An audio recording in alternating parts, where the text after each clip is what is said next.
பொண்ணு நினைச்சா ராஜா மாதிரி இருக்கிறவனை ரோட்டு கொண்டு வர முடியும், ரோட்ல இருக்கிறவனை ராஜாவும் ஆக்க முடியும். அந்த விஷயத்துல பொண்ணுங்க அவ்வளவு தெளிவா இருக்காங்க.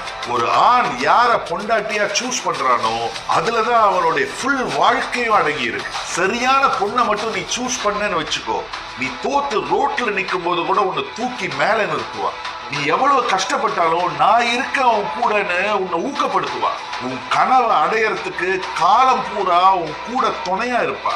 நீ தப்பி தவறி தப்பான பொண்ணை சூஸ் பண்ணிட்டேனா உன்னை சுக்கு நூறா உடைச்சி இப்ப நீ இருக்கிற இடத்துல இருந்து கீழே தள்ளி நடு தெருவுக்கு உன்னை கொண்டு வந்து விட்டுருவா. இங்க காதல் பண்ணிக்கிட்டு ரோட்ல சுத்துறதும் வெளியே சுத்துறதும் எல்லாம் ரொம்ப ஈஸி. ஆனா காலம் பூரா உன் கூட இருக்கிறதுக்கு ஒரு பெண்ணை சூஸ் பண்றது ரொம்ப கஷ்டம். அழக பார்த்து மட்டும் நீ மயங்கிடாத. உன்னை ரெஸ்பெக்ட் பண்றவ, உன்னை மோட்டிவேட் பண்றவ, உனக்கு சப்போர்ட் பண்றவ, நீ கீழே விழுறப்ப உன்னை தூக்கி விடுற மாதிரி ஒரு பொண்ணு